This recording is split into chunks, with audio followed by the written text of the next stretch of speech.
first thing that I would like to say is that we think that in the last 2 decades of our inheritance, what at least we've managed to do is to make changes. And I think this is what I was saying to you earlier. We've managed to relatively successfully make changes to the macro structure of our own inheritance. So we've managed to change the politics, we've managed to put parliaments, we've managed to put provinces, we have a local government that is as young as 15-year-olds. We are still thinking, are these provinces fine? Is the legislature fine? So we are at that stage. Coming to places like these and learning lessons, you know, not only from America, but from across the world through the experience that Ed is bringing and sharing with us, I think is extremely important. And you wish it could happen more, but you wish it could also happen equitably, because sometimes we listen and sometimes we don't. The second comment that I would like to make is the point that you make. You speak about rural-urban happiness, and we speak about rural-urban interdependence. The unfortunate thing is that our body politic tells us that we can never ignore the rural.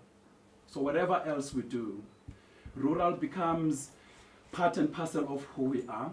There's history to it. So it's not as simplistic as having dual homes, one coming from Limpopo and working in Gauteng, kind of. It's also about the reality of the fact that our history tells us that those areas, the rural areas, were in fact some of the most suppressed, if anything. Some of the places where you will think that there were these things that were called independent states, the Transkei, Venda, and the likes, which were created to give a picture that the apartheid system was working when in fact it was not working. And so you will see a huge movement of people from those rural areas into places of opportunity, which are urban areas, and when they get there, there's tons of frustration, the ones that we're experiencing now. So it's not an easy problem, it's very longitudinal.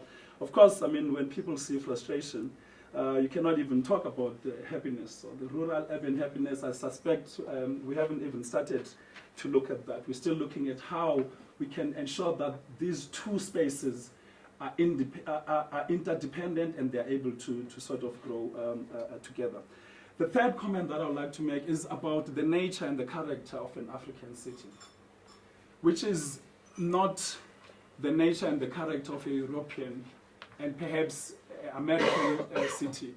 The character of our cities is that they have something called informality, which we just deny. So we see informal human settlements and we think it's debt, it's crime.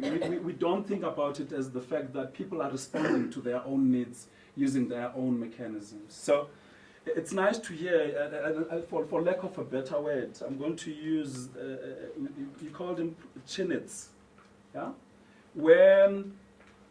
So when you say for an economy to grow, for a place to grow, you need small things to happen.